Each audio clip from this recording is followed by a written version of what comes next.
In the previous lecture, we discussed the basics of thermodynamics. We talked about system surrounding different type of systems, and then we also discussed that there are three fundamentals of thermodynamics: work, heat and energy. We also discussed that work is the most fundamental because we can express heat and internal energy in terms of work, as we will discuss later. In today's lecture, we will mostly discuss about work. As I described earlier, work is said to be done in a process if that process can lead to change in the height of a weight somewhere in the surroundings. The processes can be of different type. For example, a very simple process can be the expansion or compression of a gas. Another process can be the change in the physical state of a system. For example, melting, vaporization, that is also another process. Or it can be a more complex process in which the new products are formed.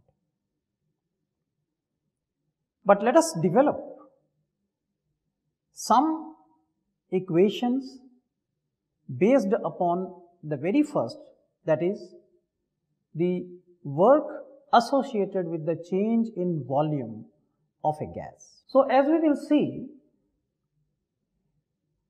that whenever there is a change in height of a weight of a substance somewhere in the surroundings, we link it to the work done. This example I took in my previous lecture also, that a person who is lifting the weight, we can see that the height of that weight is changing in the surroundings. Then what about the electrical work?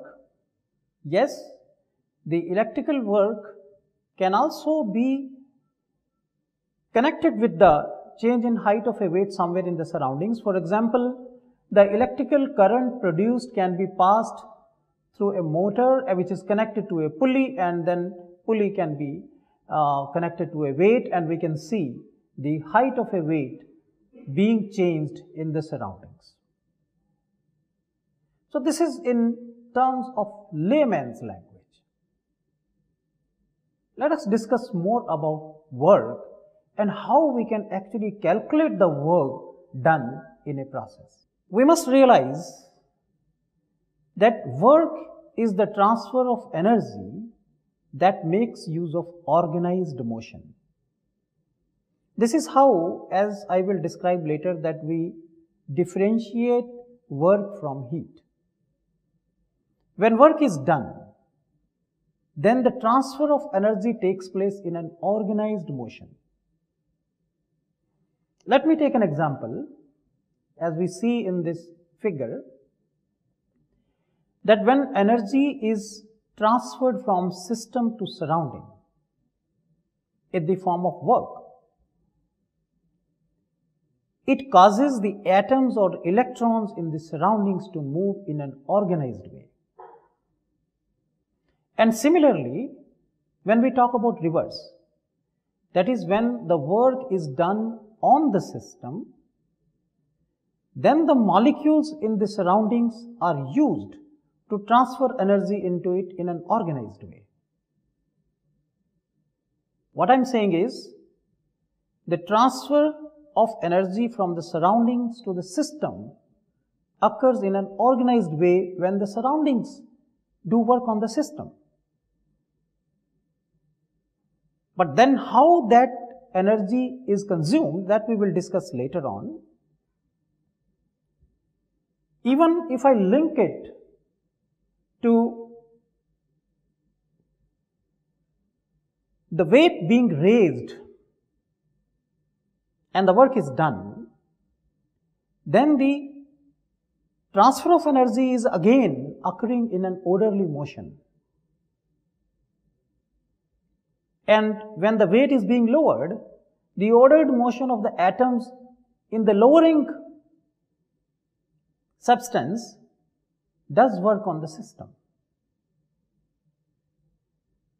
And how we differentiate from the heat, that how the energy is transferred when it is heat, that we will discuss later on. But as far as work is concerned, it is the transfer of energy in an orderly fashion, in an orderly motion.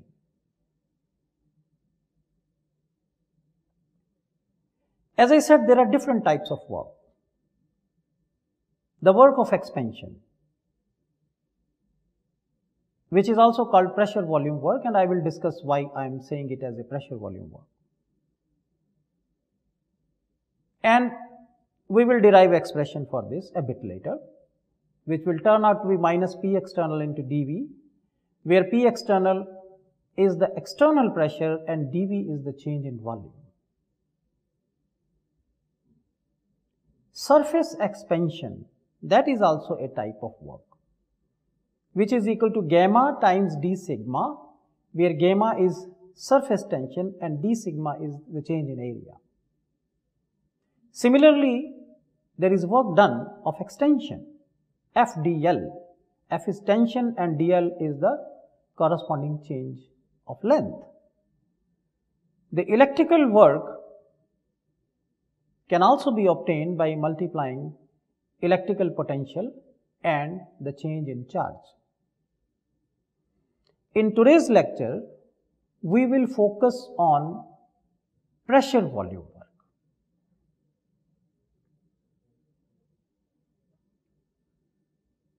Many books, or I would say almost all the books, write the work as expansion work when it is associated with the change in volume of a gas. But then if there is an expansion work, then compression work is also there. So that there is no confusion, sometimes it is better to call it as a pressure volume work, because if the volume increases, then it leads to expansion. If the volume decreases, then it is a compression. Let us look at this figure. It's a cylinder in which you have a piston which is weightless, frictionless and perfectly fitting. P represents the pressure of the gas and Px represents the external pressure. This is due to the atmosphere. And let us consider the area of cross section as A.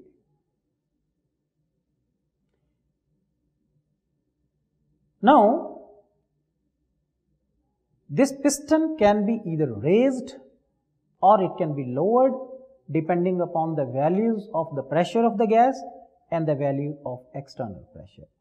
And we will talk about the work, and we will also talk about how to calculate the work done in such cases.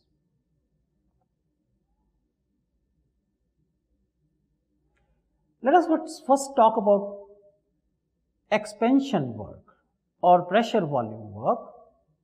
As I just discussed, that the work which is arising from a change in volume or a change in pressure.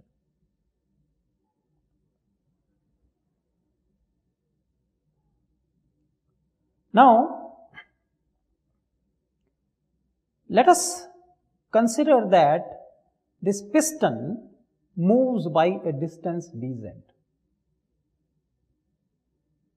And we know that A is the area of cross section of this container or area of cross section of the piston.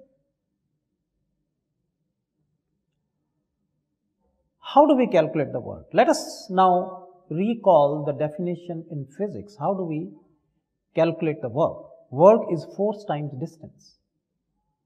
And how do we calculate force? The force can be calculated from the pressure. Pressure is force per unit area. Therefore, the force on the piston will be equal to pressure into area. And it is this force P external times A which forms the weight of the substance which is either being lowered or it is being raised, depending upon whether it is compression of the gas or it is expansion of the gas. So let us discuss the expansion work or pressure volume work, which is the work arising from a change in volume or pressure.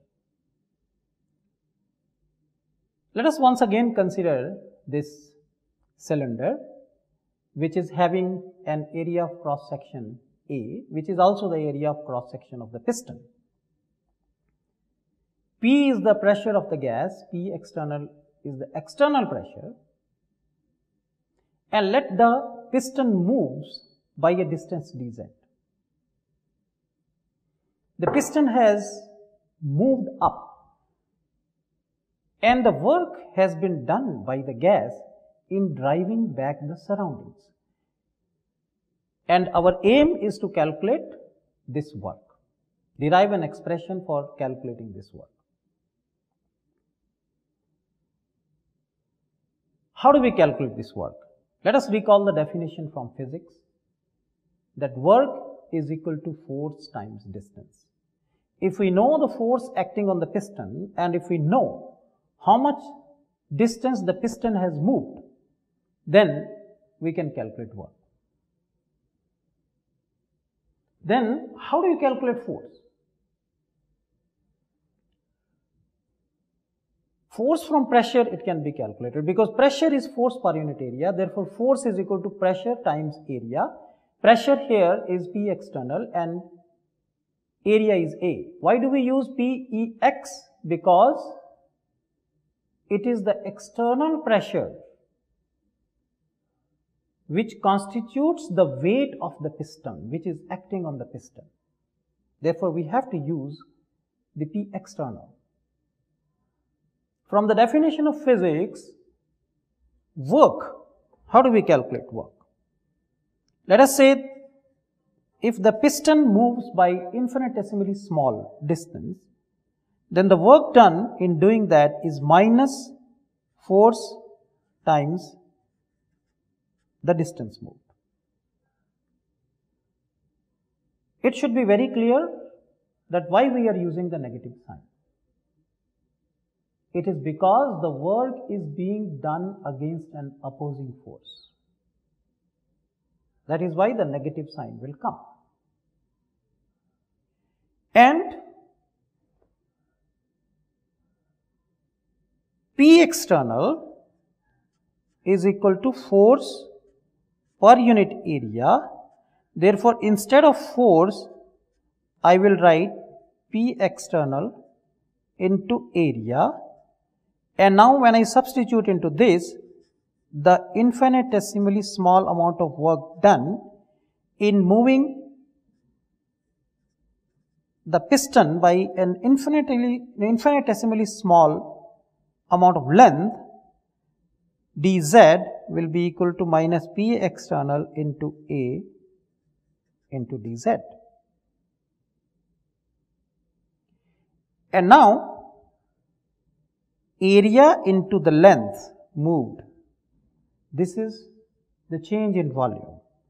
Therefore, what we have is work done is minus P external times dV. This is a very important relation. This is the relation that we will be using in deriving many more equations from this. According to this equation, the work done when the piston moves by a small distance dz, which leads to change in volume of dV against an external pressure Px, is given by dW is equal to minus P external time dV.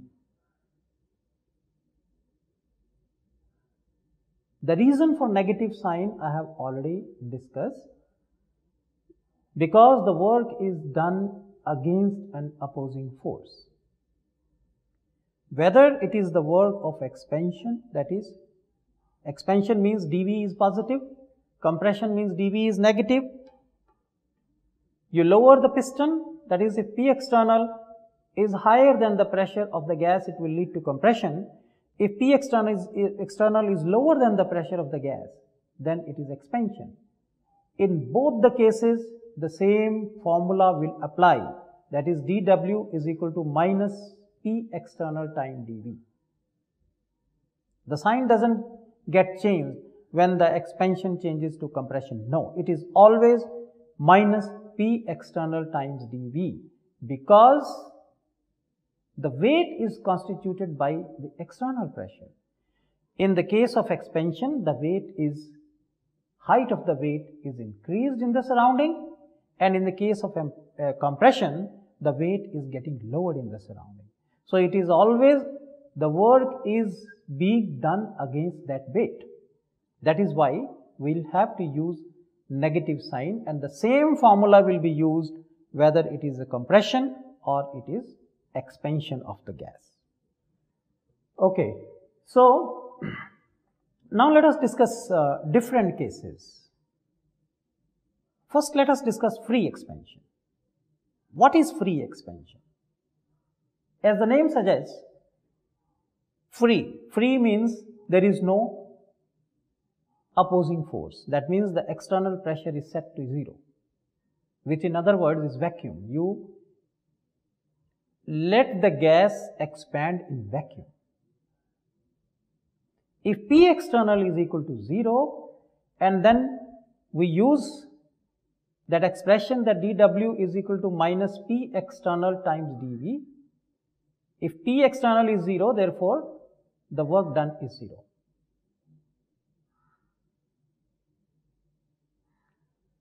So therefore no work is done by the gas when it expands against vacuum, when it expands in vacuum, or when it expands against an external pressure of 0. So under what conditions there is no work done? dW is minus P external times dV. dW will be 0, case 1, when P external is equal to 0, or it can also be 0 when dV equal to 0. That means it is in vacuum. When the gas expands in vacuum, dW will be 0, 0 if P external is equal to 0, and dW will be 0 if the process is done under constant volume conditions. There is no change in volume.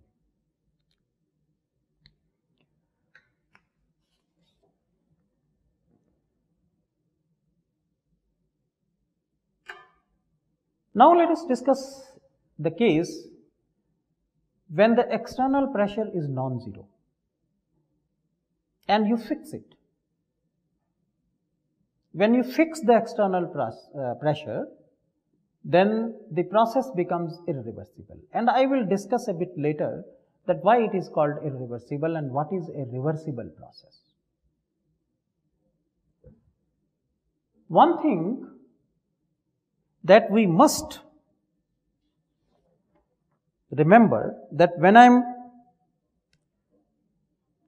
discussing this case of this cylinder and talking about this piston, and this is P external, this is pressure of the gas, then the movement of this piston is quasi-static.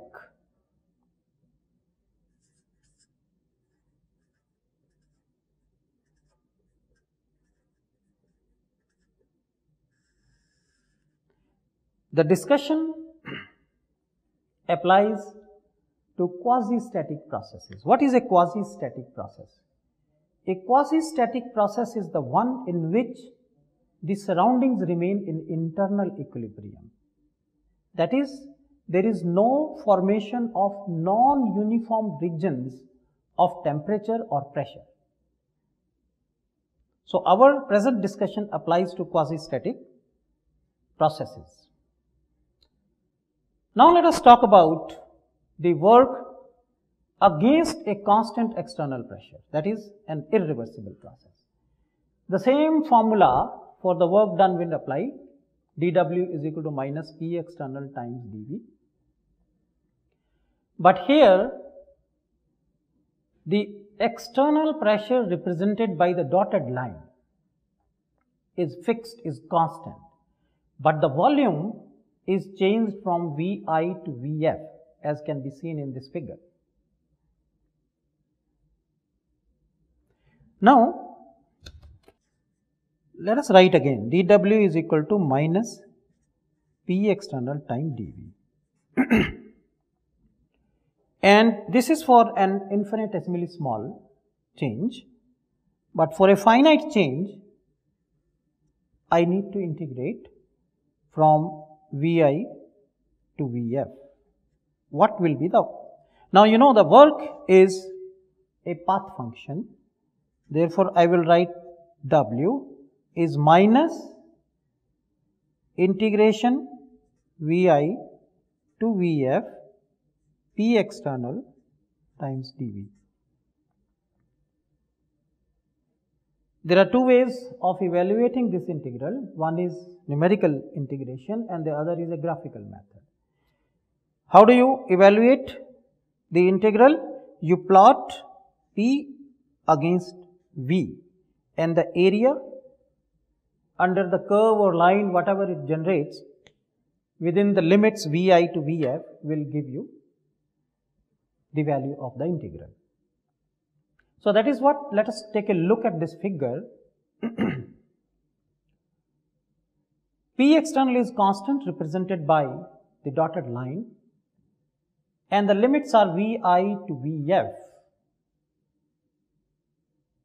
The value of the integral will be given by the area under that line within the limits. This is how we can calculate the work done against a constant external pressure. P external will come out of the integral and the resulting equation is W is equal to minus P external into Vf minus Vi, or it is equal to minus P external into delta V. We can use this expression, and this diagram, the shaded area, this is called an indicator diagram. And this indicator diagram can be used to calculate the work done by the gas when it expands against a constant external pressure Pex.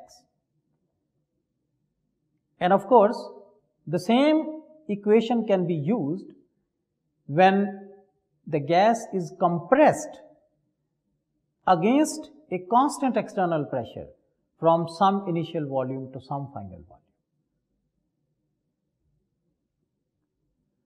Moving ahead, let us now talk about work of isothermal reversible expansion. This is also very important. First of all, let us try to understand what is a reversible process. As the name itself suggests, that a process which can be reversed can be called reversible, but there is more to the definition. A process is said to be reversible if it can be reversed by an infinitesimal small modification of any variable such as pressure, temperature, volume. What I mean is, suppose if we increase the pressure of a gas by an infinitesimally small amount, it can push back the piston a little bit. And then if we increase the pressure of the surroundings, that is P external, by a very small amount, then it can push the piston a little down. That is, the process can be reversed by an infinitesimally small modification of the pressure, and the same can be achieved by temperature and volume. The other condition is that surroundings must remain in internal equilibrium. Now, how do we achieve reversibility? The reversibility can be achieved if we match the external pressure and the pressure of the gas, because then only, if there is a match, then let me show it here.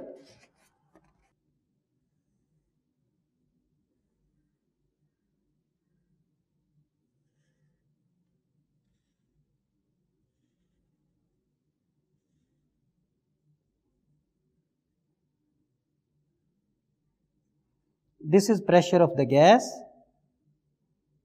this is P external, and if both are being matched means there is a mechanical equilibrium.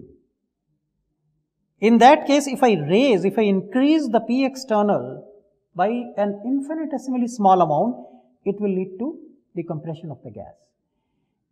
On the other hand, if I increase the pressure of the gas by infinitesimally small amount, it will push back the piston and the expansion will take place. Therefore, the condition for reversibility is that let there be a mechanical equilibrium and we set P external is equal to P. So, in that case,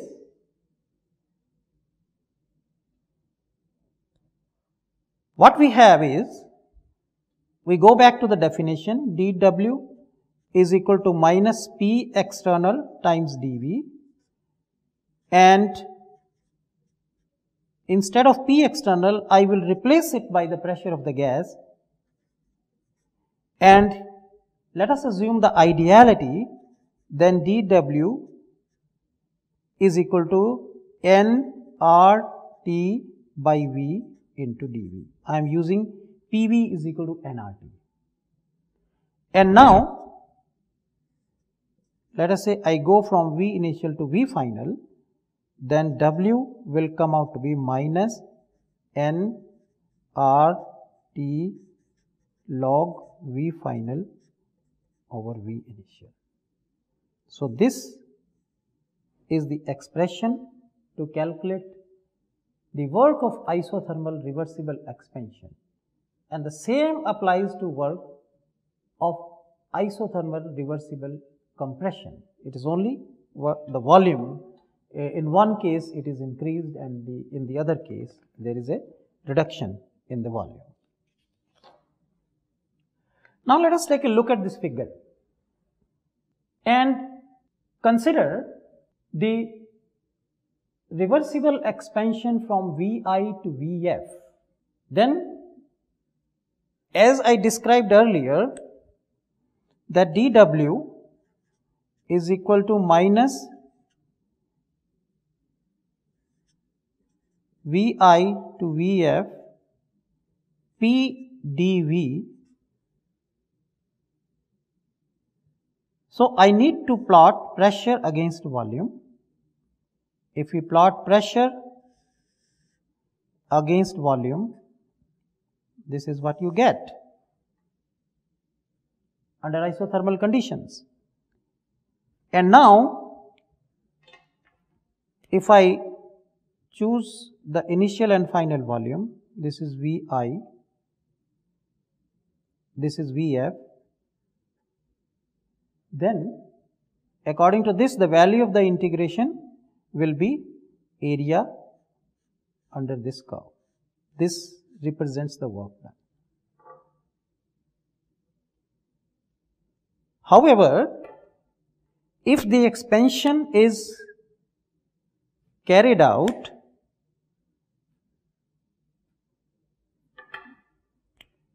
this is your Pi and this is your Pf. Now, if you carry out the expansion against the final pressure constant, then as I discussed earlier, that this indicator diagram, this one, this will give the work done, because the area under minus P external dV, in that case you have to plot a graph of P you have to keep Pf, you have to keep constant, and the volume change is Vi to Vf, the area is this. So therefore, we can clearly see that this area, total area which is representing the work done under reversible expansion, is more than the other area, this area which represents the work done under irreversible expansion. So therefore, this figure compares the work of reversible expansion as well as the irreversible expansion, which is more clearly shown here. This is just the same thing which I discussed on the paper, that if you look at the right hand side of this figure, the yellow and white areas together represents the work done by the gas assumed ideal when it expands from Vi to Vf, and the yellow portion only represents the work done by the gas when it expands against a constant external pressure, that is the Pf. Another important point to note is that maximum work is obtainable from the system when it operates under reversible conditions. This statement which I am saying is not just applicable to the expansion of the gases, as we will prove later that it applies to all the processes. But especially in the case of expansion of a gas, if we keep the reversible conditions, we are matching P external and the pressure of the gas. And therefore, if we are matching, then this is the curve that we are obtaining. And by an infinitesimally small modification of the pressure, we can either lead to compression or expansion. But since we are talking about the work to be obtained from the system, that means we have to talk about expansion. So expansion means you have to lower the pressure, outside pressure, external pressure, by an infinitesimally small amount than the pressure of the gas. Because if you try to increase the pressure, external pressure a little bit, that will lead to compression of the gas. The pushing power will be wasted. And therefore, the maximum work is obtained from the system when it operates under reversible condition, or the maximum work is done by the gas, particularly when we talk about the current case. The maximum work is done by the gas when it is expanding under reversible conditions.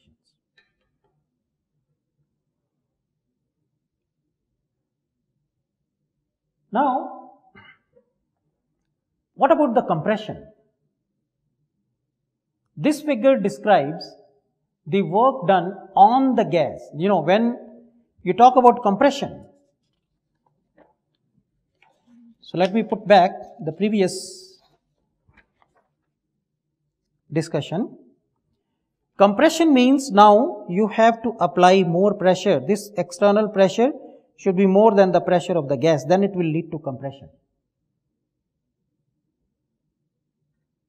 If I say that the maximum work is done by the gas when it is expanding under reversible condition, then what about the work done on the gas? Will it be maximum when the conditions are reversible, or will it be more when the conditions are irreversible?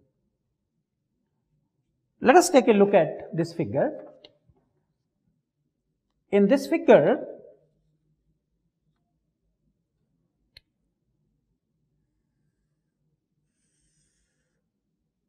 this is pressure, this is volume, and this is your PV isotherm. You know, this is equal to P is equal to nRT by V. This is according to that. Now let us say I choose these limits. I am talking about compression. That means this is my Vi, this is my Vf, and correspondingly this is my Pi and this is going to be my Pf. When the compression is done reversibly, you are moving this way. Reversible means we are talking about this area. Reversible compression.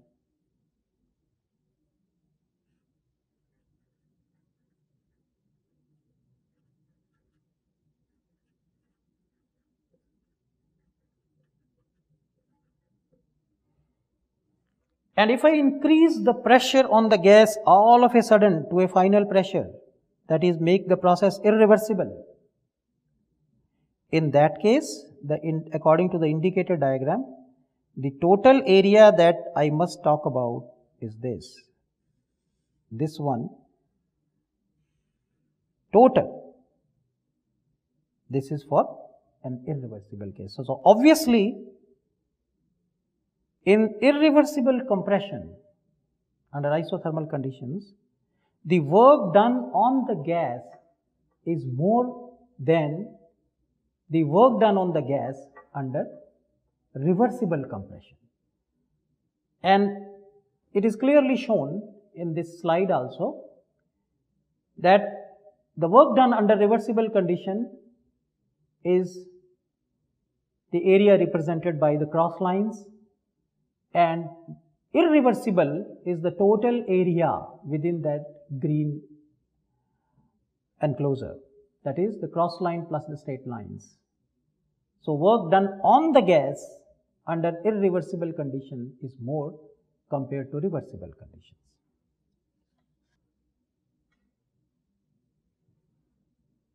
So the conclusion of this slide is that the work done on the gas is maximum during irreversible compression. So in today's lecture, we talked about work. What is work? How to obtain the value of the work under different conditions, and specifically we focused on the expansion or compression of a perfect gas. And we also talked about what is the work done when the gas expands in vacuum or there is a change at constant volume. There is no work done if the volume is held fixed. Then we also talked about how to calculate the value of work done when a perfect gas expands under reversible isothermal conditions and irreversible isothermal conditions. So we have talked about one of the fundamentals of thermodynamics, the work, the most important. And in the next lecture, we will connect internal energy with heat and work and formulate the first law of thermodynamics. And there I will demonstrate that we can